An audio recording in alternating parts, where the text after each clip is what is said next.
আসসালামু আলাইকুম। Welcome to রোজি রান্নাঘর। আজকে আমি আপনাদের সঙ্গে শেয়ার করছি মাটন বিরিয়ানির রেসিপি। প্রথমে যা যা উপকরণ লাগছে আসেন দেখে নেওয়া যাক। এখানে আমি 4 কেজি মাংস নিয়েছি, খাসির মাংস। আর এখানে যা যা নিয়েছি উপকরণ তা হলো, এখানে আদা রসুন বাটা দিয়েছি, জিরা ধনিয়া বাটা দিয়েছি, গরম মশলা, এই যে এখানে সাদা ফল, কালো ফল, লং, গোলমরিচ, কাবাব চিলি, সব যা যা মশলা আর কি দিতে হয়, লবণ দিয়েছি। আর কিছু কাঁচামরিচ আমি দেবো। এখানে আমি গোটা কাঁচামরিচ ব্যবহার করব, যেহেতু আমি মাটন বিরিয়ানি রান্না করব। এখানে আমি গোটা গোটা কিছু কাঁচামরিচ এখানে দিব। এখানে টক দই আছে, সরি এটা মিষ্টি দই। আর এখানে জয়ফল জয়ত্রী, এখানে জয়ফল জয়ত্রী আর শাহি জিরা বাটা। এখন আমি সবগুলো মশলা এখানে দিয়ে এটা আমি রান্না করব, করে একদম শেষে যেয়ে দেখাবো।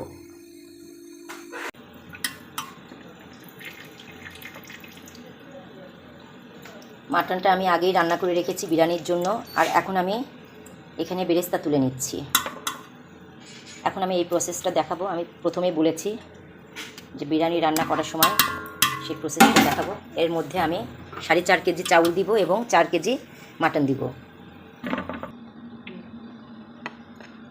এখানে সাদা ফল, কালো ফল, লং, গোলমরিচ, ডালচিনি, বিরিয়ানির মশলা যা যা দেয় সমস্ত আছে। এখানে আলু বখারা, এখানে কিছু আলু ভেজে নিয়েছি। আর এখানে জয়ফল জয়ত্রী, শাহি জিরা, এখানে আদা রসুন বাটা এবং ধনে জিরা বাটা আছে। এখানে টক দই আছে। আর এখানে কাঁচামরিচ। এখন আমি মেন চলে আসব। এখানে আমি কিছু জিরা ফোড়ন দিব। এই যে আমি আমার পরিমাপ মতো এখানে জিরা দিচ্ছি আর কিছু কাঁচামরিচ দিচ্ছি। এখন এই পর্যায়ে আমি কিছু গরম মশলা দিয়ে দিচ্ছি, সাদা ফল, কালো ফল, লং, গোলমরিচ, বিরিয়ানির মশলা। এখন চাউলটা ঢেলে দিব।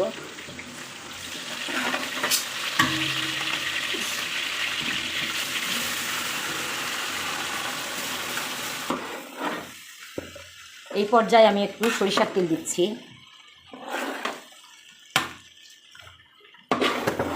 আবার একটু পরে দিব।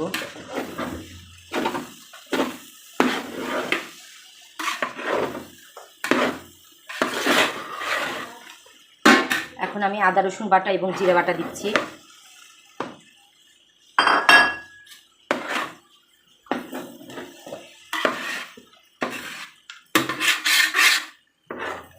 মরিচের গুঁড়া দিলাম।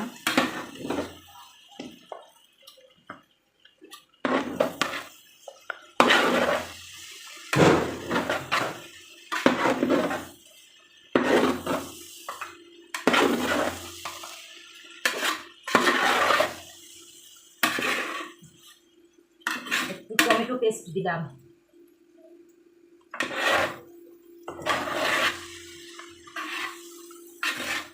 এখানে জয়ফল জয়ত্রী বাটা, শাহি জিরা দিয়ে এটা আমি ভালো মতো কষাবো বেশ কিছুক্ষণ। তারপর এখানে আমি দই দিচ্ছি। এখন আমি বেশ কিছুক্ষণ ভালোভাবে কষিয়ে তারপরে ফোটানো পানি দিব। সেই পর্যন্ত অপেক্ষা করব। এখন এই পর্যায়ে আমি সামান্য একটু চিনি অ্যাড করছি। এখন আমি সামান্য একটু কেওড়া জল দিচ্ছি, একটু কেওড়া জল। মাংসটা আমি আগে ঢেলে দিয়েছি।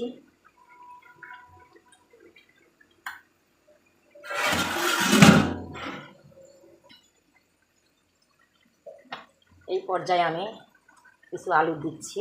আলুগুলো আমি আগেই লবণ দিয়ে ভেজে রেখেছি।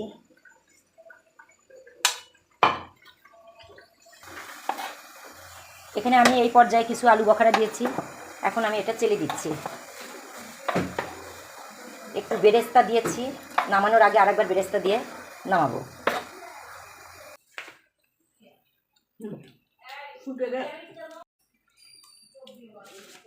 এই যে আমার বিরিয়ানির ফাইনাল লুক দেখেন।